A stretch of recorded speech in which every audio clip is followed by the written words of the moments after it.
This is a space where we manifest with purpose. Welcome, Feminine Initiate. I'm your host, Jess West. Let's dive in. Hey there, and welcome back to the podcast. I hope you're having an incredible day so far. Before I get into the bulk of what I want to share with you today, I want to let you know that I'm going to be sharing a few documentaries with you and a few things that you can take action on today. And I'm going to be including all of those links in the show notes of this episode. So take a peek in the show notes, take a look at the links, follow them if you feel inclined to take action upon any of them. All right, you may or may not already know that my first mentor when I got into the world of personal development back in 2019 was Bob Proctor. He's no longer physically with us today. But a couple days ago, I was contacted by an acquaintance that I have who knows that I studied Bob Proctor's material. And he told me that Bob's wife, Linda Proctor, has created a documentary movie called Bob Proctor Legacy, where she's going to share Bob's story and how he was able to turn his life completely around, create a multi-million-dollar business, be renowned worldwide, and help millions of others with their mindset and create success in their life. I watched the trailer and it literally gave me shivers. I cannot wait for it to be released. It's going to be releasing on August 10th, and you are able to watch it for free if you register for the premiere. So I've included that link in the show notes. You can go and check it out, register so that you can watch it totally for free when it is released. This is going to be such a beautiful game changer. I know it. So after I watched that trailer, I was feeling motivated and pumped up, but I wanted more. So I remembered another documentary series that I love, Think and Grow Rich, The Legacy. Now this one has been out, I believe, since 2017. I've watched it a couple times now, and I just felt like a refresh because every time I do, it makes me feel so good. So Devin and I started watching that movie. Again, I've included the link in the show notes so that you can watch it for free. And honestly, it is so good. You will not regret it. And when I was watching it, Bob Proctor's in it quite a bit. I believe he was one of the ones that may have organized the whole thing. And in it, he said something that I never really caught before and that I never really understood, especially when I first got into the personal development industry, because I didn't know how to really truly address my beliefs in a way that worked for me. Yes, I knew all about repetition, but honestly, I couldn't get myself to keep up the repetition. I would get discouraged way before I was able to change any of my beliefs. But now, being experienced and having a whole bunch of subconscious reprogramming tools in my spiritual toolbox, I'll say, now I totally understand what he is saying and I see a roadmap to create the life that we want. So in the movie, Bob explains that whenever he sets a goal for himself, he doesn't actually believe that he can achieve it, but he sets it anyways and he goes after it because intellectually he knows that he can achieve it. But in his body, no, he doesn't believe it. And to me, I recognize that what he's saying here, when he's talking about intellectually, he's talking about our conscious mind because our intellect is a faculty of our conscious mind. And so we know that our conscious mind is responsible for 5% of our reality, whereas our subconscious mind, which is also the feeling in our bodies, is our emotional mind, is the other 95%. And so in essence, when we set a goal, something that we truly want that would allow us to grow, we may only be working with 5% of ourselves before we start actually doing the inner work and shifting our beliefs. Doing the inner work is a requirement of being able to actually achieve what it is that we truly want. I wanted to share this with you today because maybe you need to hear this right now. Maybe you are going after a goal or a vision that you have set for yourself, and you're starting to lose faith. you're starting to lose the belief in yourself that you can do it. And I want to let you know that this is a natural process. That when you set a goal, if you set a goal that you can totally 100% believe that you can do it, then there's no growth associated with it because you don't actually have to become someone new in order to achieve it. You already know you can do it 100%. Maybe you already achieved it and you just want to do it again. You would just want to replicate the same thing, and that's great. However, you're going to be staying in the same place. And if you want to achieve something else, and maybe you have set that for yourself, because I have done that for myself, wanting something and thinking, of course I could do it. I'm capable of anything. We are literally, as humans, we don't even know what we are capable of. Scientists don't even know. They're always making new discoveries. We are literally limitless beings. We can have whatever we want. And intellectually, we can say that.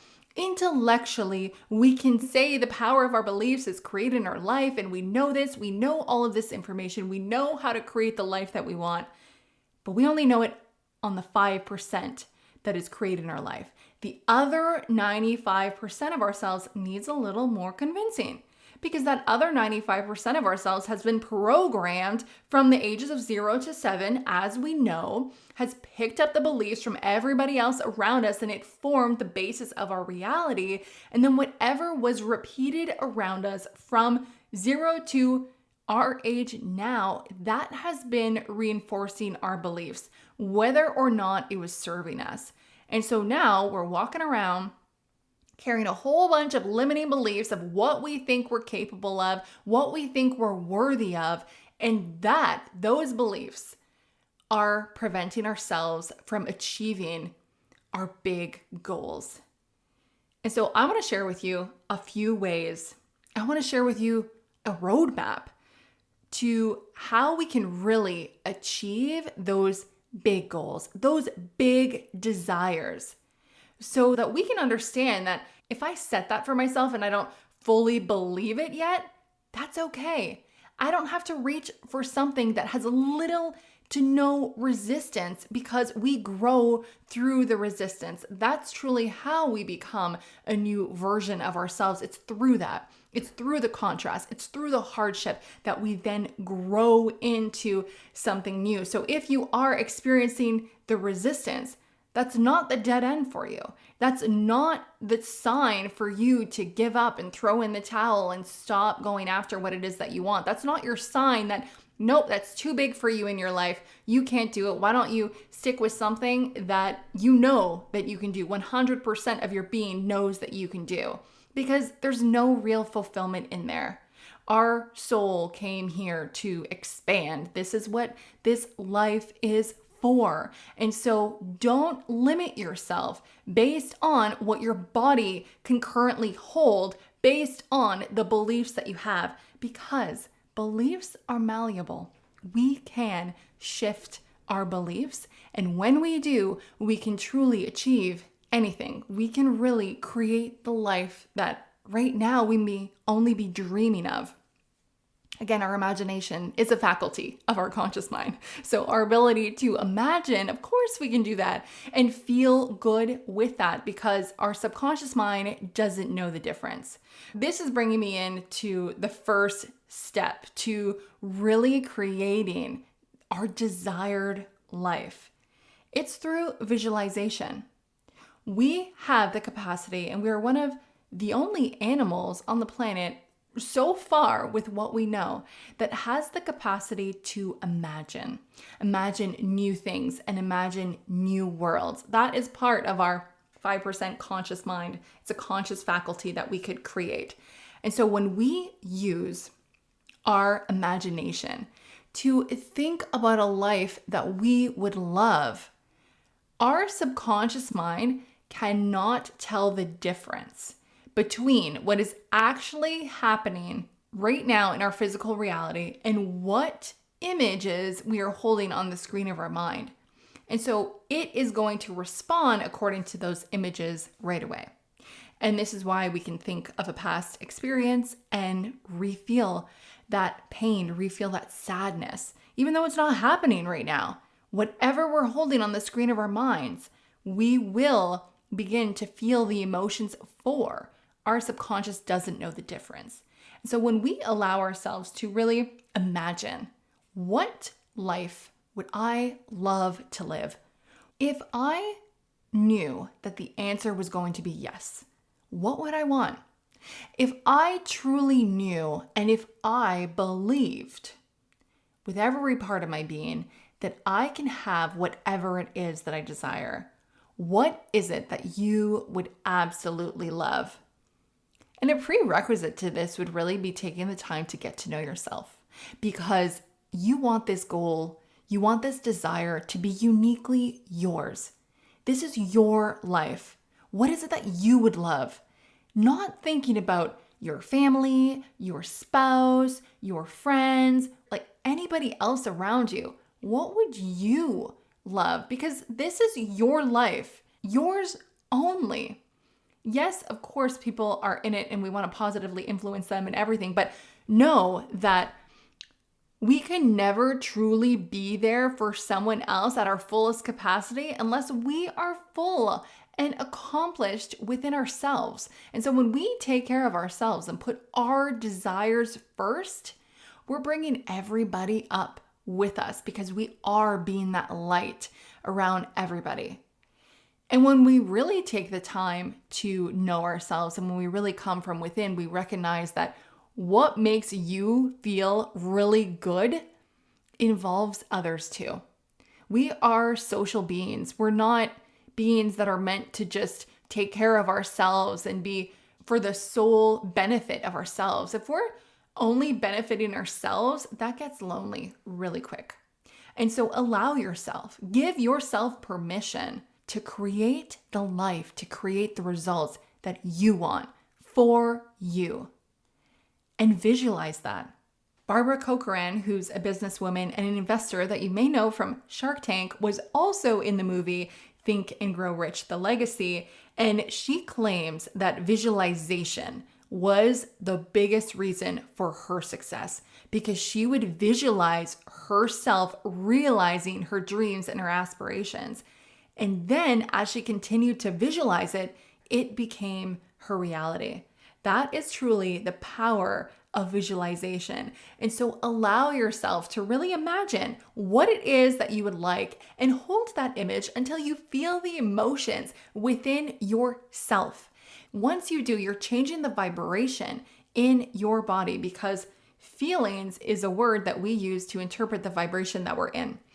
And so once you start to raise your vibration by feeling good, you are then moved to take different action, to take action that really leads you towards creating the life that you desire. It is such a powerful practice. Begin with visualizing what it is that you truly desire and allow yourself that time to visualize it.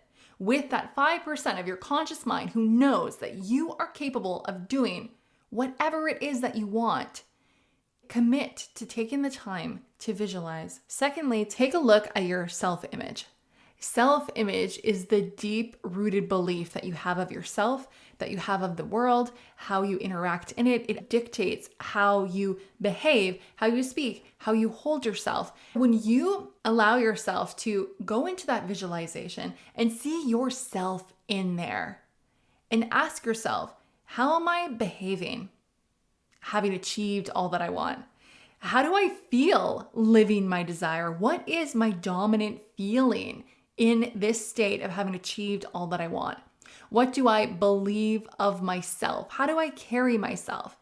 What are my habits like? You can really go even deeper to fully create this version of you who is living your desires achieved. And once you create that person, that version of you, how you think, how you feel, how you operate, what are your habits, who's around you, all of that, compare it to who you are now. And ask yourself, how am I different than this version now? What kind of habits do I have right now? Are they reflective of those habits or not? Am I behaving the way that I would having achieved all that I desired? Once you understand the gap between that desired state that you want and your current state, you know what to work on to be able to bridge that gap. And there are different layers to the inner work that may need to be done depending on where you are currently and how large that gap is. But there are many different techniques that you can use to shift your beliefs. Beliefs are but repetitive thoughts.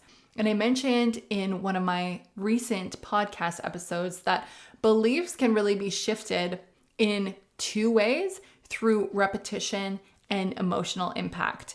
We create the emotional impact through visualization, and we could continue to repeat our visualization to really get the repetition part of forming our beliefs. The more that we do that, the more that we allow ourselves to visualize that state, visualize our desires accomplished, the more that we are solidifying a belief within ourselves that we are living that life. I want to now go into 3 types of inner work that we can do to bridge that gap. First of all, we want to allow ourselves to get onto that new frequency of vibration as much as we can and repeat that frequency. This is really how we're combining the repetition and the emotional impact. Some of the ways that we can do that is through consistently doing our visualization, especially if we plan to do it first thing in the morning and right before going to bed. These are both a time of the day where our conscious mind isn't fully awake and present, and so we're better able to access our subconscious mind. We can also do this through hypnosis, which is really powerful, to be able to get into a state of hypnosis and suggest to our subconscious mind that we are currently the version of ourselves that is living out our desires. Audio subliminals are also a great tool to be able to affirm those positive end result affirmations to our subconscious mind without our conscious mind's intervention. Because when you have a subliminal, our conscious mind can't make out what is being said. And so it's going straight into our subconscious. And if you want some subliminals, I recently started uploading some on my YouTube channel. So be sure to subscribe, and more is to come. And so these are some tools that we could get into that new frequency when we know through visualization, through building our desire, who it is that we would be at that state. When we start taking action, we are going to start running up against our current identity. This is when we experience the fears, we experience the blocks that come up, the anxieties. Depending on the intensity and the frequency that we experience some of these fears, we can use different techniques. For the surface level fears that we feel, like maybe when we're actually taking action during the day, and maybe we need to do a live video, for example, or we need to put out some sort of piece of content or go and speak to someone, and we're starting to get anxiety. Practices like EFT tapping, breath work, like breaking the state and just going out for a walk, or doing some power poses, or doing your affirmations, allowing yourself to return back to the present moment really puts things into perspective so that you can move forward anyways. You can also reframe how you're feeling right now. Like, for example, nervousness. When you feel nervous about going live or going to speak to someone, the chemical activity of nervousness inside your body is very similar to that of excitement. And so instead, you can reframe to yourself your nervous energy to excitement. I'm feeling this way because I'm really excited because this is going to be so great. And so when we do whatever we can in the moment that we're feeling any kind of resistance, any kind of fear come up that is minor, that it's a quick fix to return back to the present moment, then we can do some of these techniques. And these are techniques that we can have in our toolbox so that we can pull them out, so to speak, whenever it is that we need to use them. And also be on the lookout, because we know that when we're going after something that is outside of our norm, it is outside of our comfort zone, that fear will come up, and we will be prepared with a variety of tools. Choose the ones that resonate with you most to be able to move forward anyways. And then the last type that I want to share is the deep inner healing practices. When there are consistent blocks, when there's that consistent feeling, when there's that consistent fear of failure or fear of judgment that you just cannot shake off, that you just cannot overcome, that you feel it every day. It is this pattern, it is this heavy weight. This is when we can benefit from deep subconscious reprogramming work. And this could be done with tools like neural energetic wiring, which is a really powerful technique where you get in touch with your past, present, and future timeline. Because your subconscious mind knows everything. It knows everything about you. It knows everything that you have experienced. And it even can hold memories and traumas and experiences from 14 generations past in your ancestry. This is all contained in your subconscious mind. And when you tune into your past, present, and future timeline, you are able to access those experiences, the original events when a particular block was created, so that you can truly release it and collect the learnings from it. It's a truly powerful technique that I offer inside my Just Elevate bundle and one-on-one sessions. At this point, you can also benefit from other subconscious reprogramming techniques like single belief change, like swish pattern. These are all neuro-linguistic programming techniques that speak to the subconscious mind to be able to shift the way that we perceive things, shift the way that we view things, so that we could shift our beliefs, so that we can change the narrative within ourselves. So these are the types of work and the types of healing that I have personally experienced and that I have seen with all of the work that I do with the subconscious mind that really helps to shift our beliefs so that we can get to the point that we do believe with every part of our being, with that other 95% of ourselves, we believe at a subconscious level that we are able to achieve, that we are able to hold that new desired state. And let me tell you, when you do, when every part of your being, the whole, that 100% of yourself does believe in that outcome, that is when you achieve it. That is when you experience it. So everything is possible. The life that you dream of is possible for you. It's just a matter of shifting our beliefs, shifting our inner world. It is absolutely doable. Everything is changeable, and you were brought forth here to be able to experience that expansion of yourself. If you wanted to learn more about any of these techniques that I shared today and specifically when to use them, then I invite you to join me on my Just Elevate Masterclass that is happening this Thursday. So tomorrow, July 31st at 11 Eastern Standard Time. Join me live. I will be sharing specific tools that are included inside my Just Elevate bundle to rewire our minds for confidence and visibility so that we could share our message with ease and believe in the impact that we are here to create. If that calls to you, I've included the link to register in the show notes of this episode. And if you cannot make that time, register anyways, because the replay will be sent out to all of those that register. Thank you so much for joining me today. I hope this resonated with you. And if you know of anybody who could benefit from what was shared today, then please share this episode with them. Have a fantastic day. I hope to see you tomorrow. And until next time, be empowered. If you enjoyed today's episode, don't forget to hit subscribe so that you never miss an episode. And I'll see you next time.